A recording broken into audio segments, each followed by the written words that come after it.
बोलो श्री कृष्ण भगवान की जय हो। श्रीमद् भागवत महापुराण की जय। श्रीमद् भागवत महापुराण में चंडाल तो अदृश्य हो गया और उसके स्थान पर ब्रह्मा विष्णु महेश तीनों देव प्रकट हो गए। उन्हें देखकर रति देव उनके चरणों में गिर पड़े। तीनों देव ने उन्हें उठाया और उनसे कहा, राजन, हम तुम्हारे धैर्य की परीक्षा ले रहे थे, तुम उसमें सफल हुए। मांगो, क्या चाहिए? तुम्हें तीनों लोकों की संपदा हम तुम्हें दे सकते हैं। तुम्हें मोक्ष चाहिए तो वह भी हम तुम्हें दे सकते हैं। निसंकोच होकर कुछ भी मांग लो। इस पर रति देव ने हाथ जोड़कर उनसे कहा, हे त्रिभुवन पति, मुझे आपकी प्रेम भक्ति के सिवाय कुछ भी नहीं चाहिए। इसके अतिरिक्त मुझे किसी वस्तु की इच्छा नहीं है। परीक्षित, रति देव के ऐसा कहने पर तीनों देव ने उन्हें आशीर्वाद दिया। रति देव की आंखों के सामने से त्रिगुणमयी माया एकाएक इस प्रकार से नष्ट हो गई जैसे सपन से कोई जागृत जगता है। वह पूर्ण योगी हो गए। उनके प्रभाव से उनका परिवार भी योगी हो गया और सभी भगवान के आश्रित परम भक्त बन गए। अब उनकी देखभाल का उत्तरदायी भगवान ने ले लिया। उन्हें किसी बात की चिंता न रही। परीक्षित, मनुपुत्र गर्ग से सिनी और उससे गागरे का जन्म हुआ। गागरे अघापी छत्री थे, पर ब्रह्मा साधना करके उन्होंने ब्राह्मण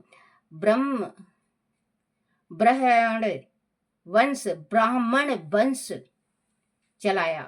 महावीर का पुत्र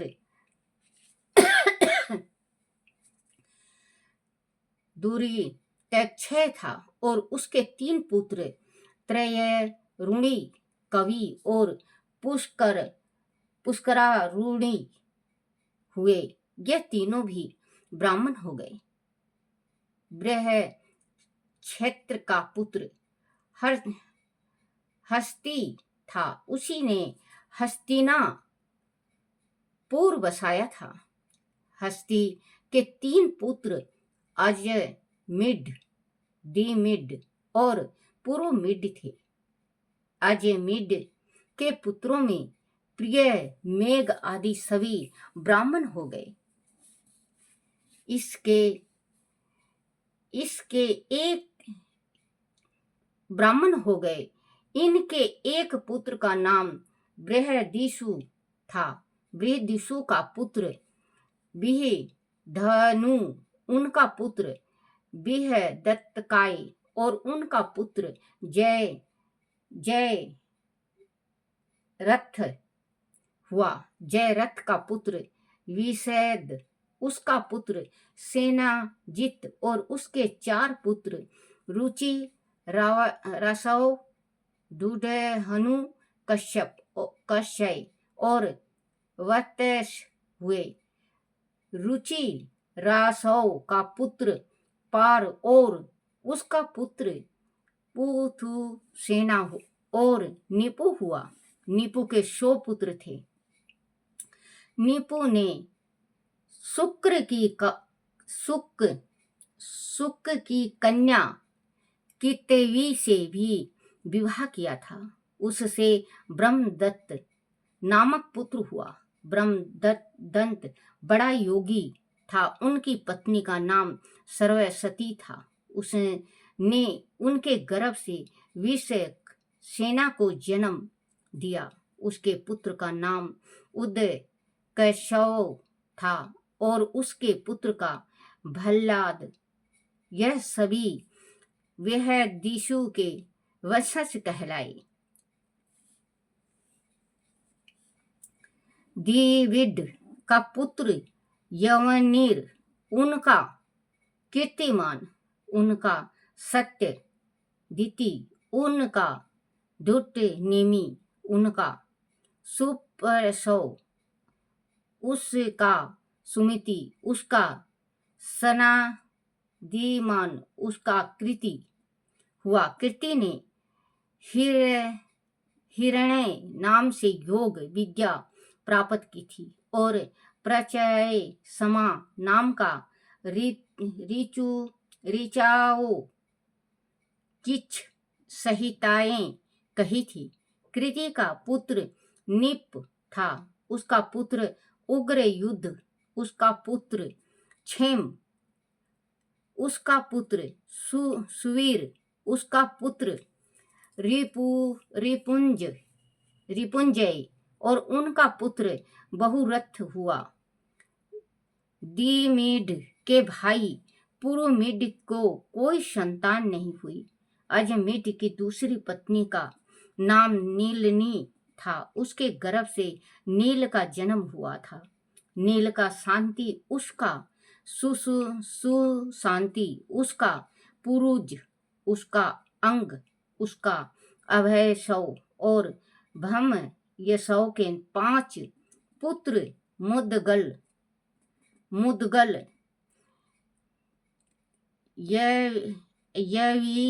यवीर, बृहदिशु, कमीपल और संजय हुए। यह पंचाल 5 अलम के नाम से प्रसिद्ध हुए। उनमें मुदगल से मोदगलय नाम का ब्राह्मणों का वंश चला।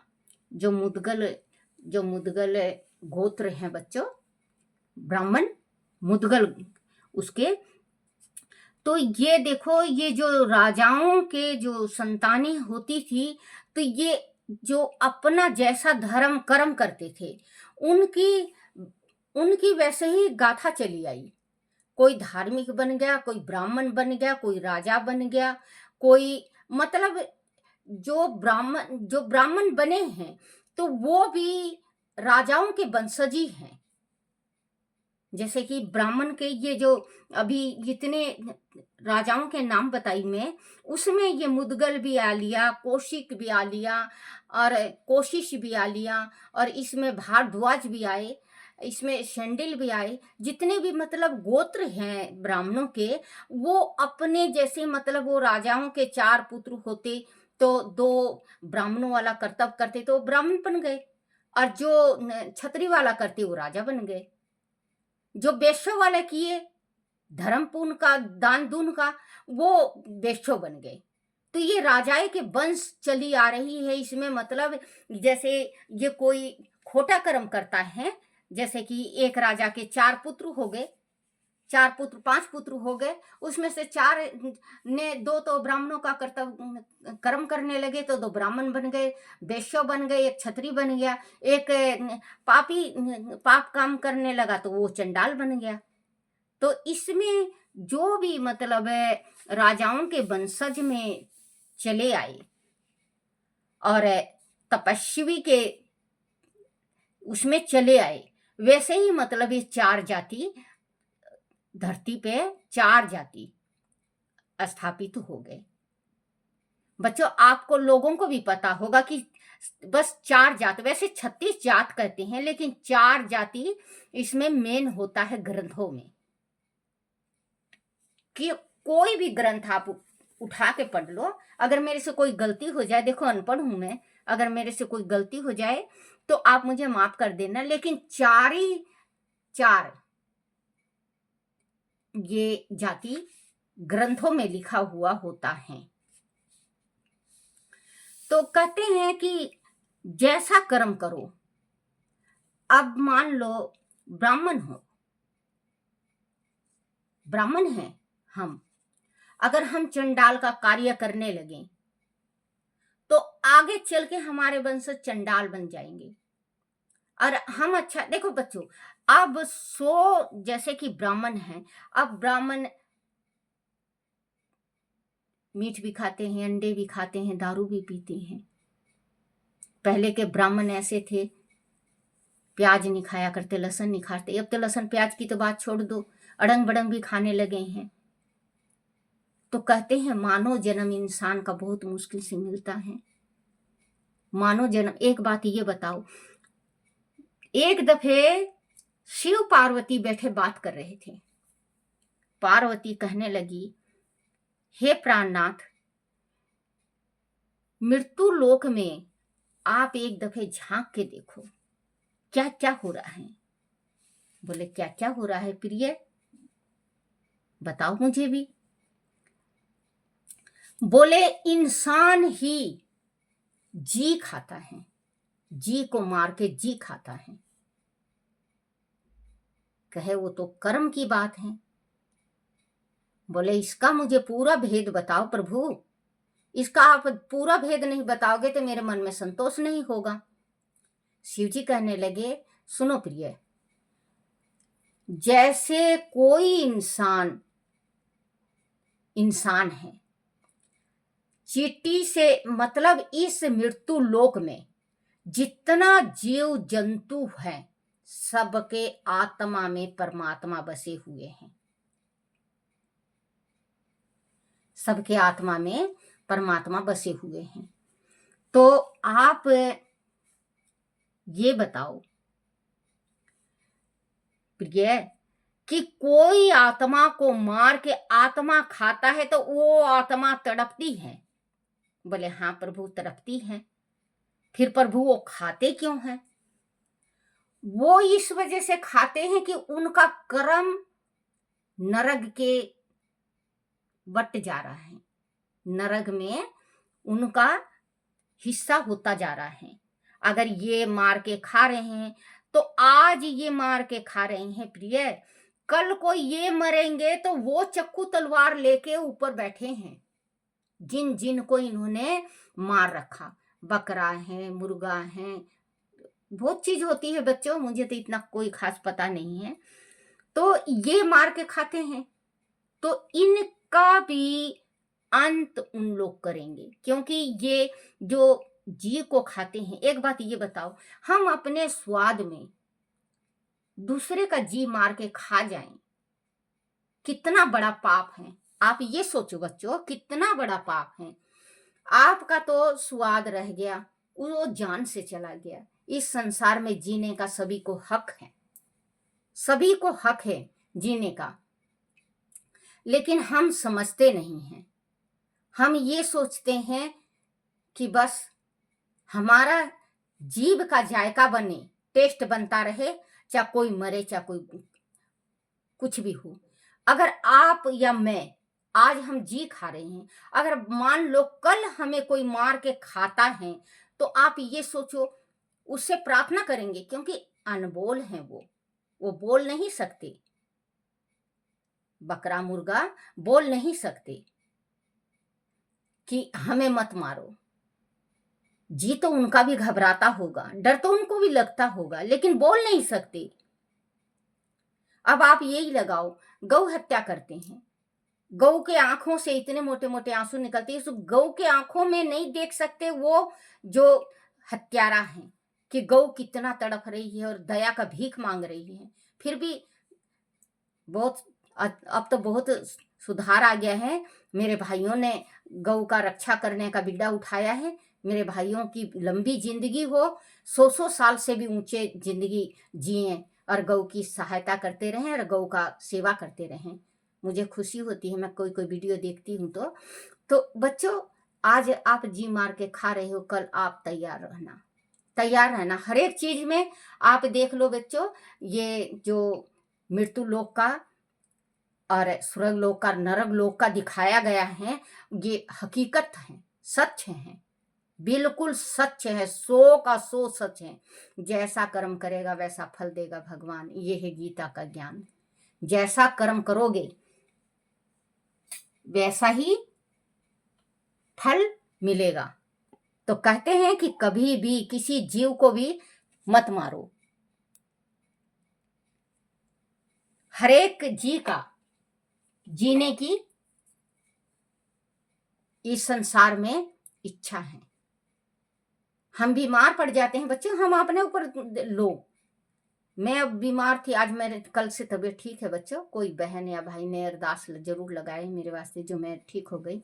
बहुत ज़्यादा सीरियस थी मैं, बहुत ज़्यादा बीमार थी, और अब मैं ठीक हूँ आज कल से। तो एक बात ये सोचो, हम बीमार पड़ जाते हैं, हम परमात्मा से कितना अरदास लगाते हैं, प्रार्थना करते हैं, हे मेरे प्रभु हमें बचा लो, हे मेरे भगवान हमें बचा लो। तो आप ये सोचो, उनको जिंदे जी आप काट के बना के खा डालते हो, तो फिर ये कहोगे आप कि मुझे तो गंदा गंदा सपना दिखता है, हमारे ऊपर किसी ने कुछ करवा दिया है, हमारे ऊपर ये हो गया है, हमारे ऊपर वो हो गया। आप ये नहीं सोचते कि हमने जी खा रखा, तो हमारा आत्मा जो जी है, हमारा भी जी है जो आत्मा है, वो कहाँ से संतुष्ट होगा। जीभ का स्वाद तो मिल गया, लेकिन शरीर का संतुष्टि नहीं मिली। तो बच्चों, अगर हो सके तो जहां तक भी हो सके आप से प्रार्थना है और गुजारिश है कि जी को मार के मत खाया करो, क्योंकि उनको भी जीने का हक है इस संसार में। उनको भी जीने दो, जीने दो, जियो और जियो, जियो और जीने दो। अगर कुछ गलत निकल गया हो मुंह से तो माफ कर देना बच्चों।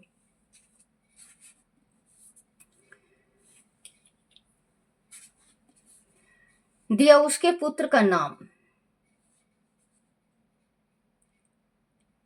ये उसका कीर्तिमान, उसका सत्यवती, उसका सत्य धती, उसका सतधती, उसका डूडे नेमी, उसका सुपर परवा, उसका सुमित, उसका संति सनातिमान, उसका कृति हुआ। कृति ने हिरण्य नाम से योग विद्या प्राप्त की थी, और प्रचय समा नाम ऋचाओ की 6 संहिताएं कही थी।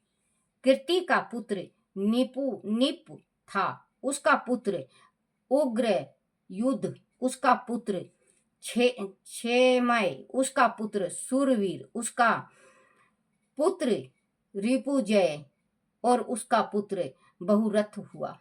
रीड के भाई पुरुमिड को कोई संतान नहीं हुई। अजयमिड की दूसरी पत्नी का नाम नलिनी था, उसके गर्भ से नील का जन्म हुआ था। नील का शांति, उसका सुमित, उसका पूज्य पुरुजय, उसका अंक, उसका अभसव, और अभसव के 5 पुत्र मुदगल, यन विनर, विहदीसु, कपिलय और संजय हुए। यह पंचाल 5 अलम के नाम से प्रसिद्ध हुए। उनमें मुदगल में मोदगलय नामक ब्राह्मणों का वंश चला। मुदगल के यह जुड़वा संतान हुई, एक कन्या और एक पुत्र। पुत्र का नाम था दिवोदास, और कन्या का नाम अहिल्या। सॉरी बच्चों, जीभ नहीं पलट रहा है, अहिल्या। कन्या का नाम अहिल्या था। अहिल्या का विवाह महर्षि गौतम से हुआ था। गौतम के पुत्र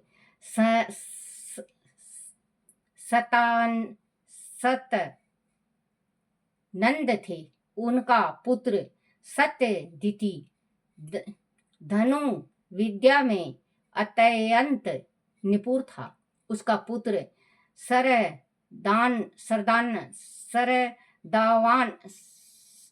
सरदवान था। एक दिन अप्सरा उर्वशी को देखकर सरदवान का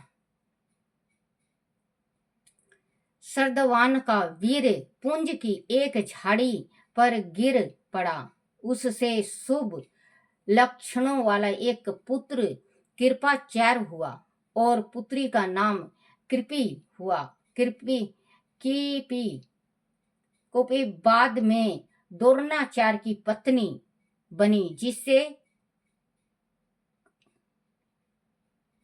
कुपी बाद में द्रोणाचार्य की पत्नी बनी, जिससे अश्वत्थामा अश्वत्थामा को जन्म दिया। महाराज सना सतानु ने कृपा और कृपी का पालन किया था। वह ही उन्हें वन से उठाकर लाए थे। कृपाचार्य अंत समय तक हस्तिनापुर में ही रहे थे। बोलो श्री कृष्ण भगवान की जय हो। श्री कृष्ण गोविंद हरे मुरारी, हे नाथ नारायण वासुदेवाय, हे नाथ नारायण वासुदेवाय, हे नाथ नारायण वासुदेवाय। बोलो श्री कृष्ण भगवान की जय हो। अब बच्चों महाभारत का ये चलेगा।